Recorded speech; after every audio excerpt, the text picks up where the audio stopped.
3 मार्च 1924 आज से ठीक 100 साल पहले उम्मत मुस्लिमा पर एक ऐसा पहाड़ टूटा जिसका जख्म आज भी हमारे दिलों में हरे है।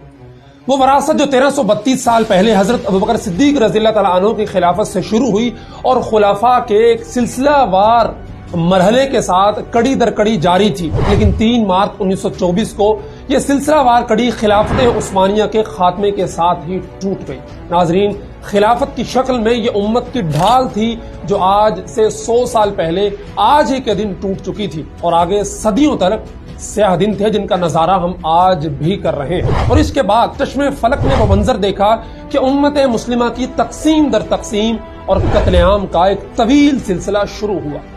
खिलाफत उस्मानिया के खात्मे के बाद मुसलमानों की सरजमीन फ्रांस और बरतानिया के दरमियान साइकोस्पेक्ट मुआहदे के तहत बांट कर अपने पालतू एजेंटों के हवाले कर दी गई, जो अपने मगरबी आकाओं के इशारों पर उम्मत पर हमेशा जुल्म सितम करते रहे। खिलाफत के खात्मे के बाद एक और जुल्म मुसलमानों पर यह किया गया कि सेहूनी कब्जे को फलस्तीन की मुकद्दस सरजमीन पर अपने गलीज कदम जमाने की इजाजत दे दी गई। मस्जिद अक्सा को नुकसान पहुंचा और उस वक्त 20,000 से ज्यादा मुसलमान शहीद किए गए और तकरीबन 10 लाख मुसलमानों को बेघर कर दिया गया।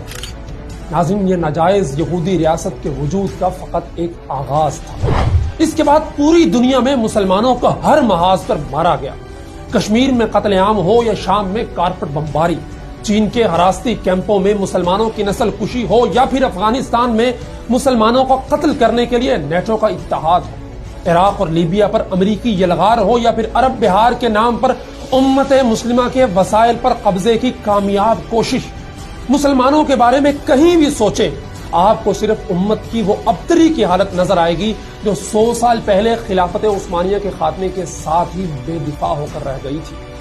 हमारे लिए उम्मत को एक आलमी सुपर पावर के तौर पर वापिस हासिल करने का वाहिद रास्ता सिर्फ और सिर्फ इस्लाम है, क्योंकि हकीकी मानों में इस्लाम में ही अल्लाह ने वो हकीकी कुव्वत और ताकत रखी है जिससे इन तागूती कुव्वतों का रास्ता रोककर उम्मत पर किए गए जुल्म सितम का बदला लिया जा सकता है। जरा सोचिए कि आज दुनिया भर के अंदर मुसलमानों के जो हालात हैं,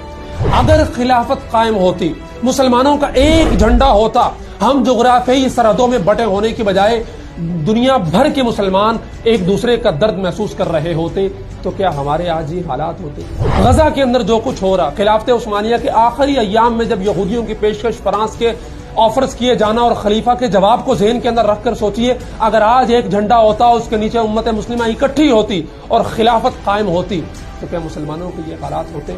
आज भी हमारे हालात बदल सकते हैं, लेकिन जरूरी है कि हम फिजाए बद्र पैदा करें, तभी अल्लाह के फरिश्ते नुसरत को उतरेंगे और दुनिया के अंदर इस्लाम का गलबा होगा। उसके लिए जरूरी है कि मैं और आप हकीकी मानों में इस्लाम कबूल करें। वअंतुम लअलौन इन कुंतुम मुमिनीन, अल्लाह का वादा आज भी कायम है। वही आसमान, वही खुदा, वही उसके फरिश्ते, वही उसकी नुसरत आज भी उतर सकती है। फर्क यह है कि आज हमारे अंदर ईमान की रमक काफी नहीं और हमें अल्लाह के वादों पर यकीन नहीं, हम उसके वादों के मुताबिक अपनी जिंदगियों को ढालने के लिए तैयार नहीं। अगर आज भी हम कोशिश करें तो 100 मुसलमान 1000 पर और 1000 लाखों पर गालिब आ सकता है और दुनिया में एक दफा फिर इस्लाम सर उठाकर जीने के काबिल मुसलमानों को बना सकता है।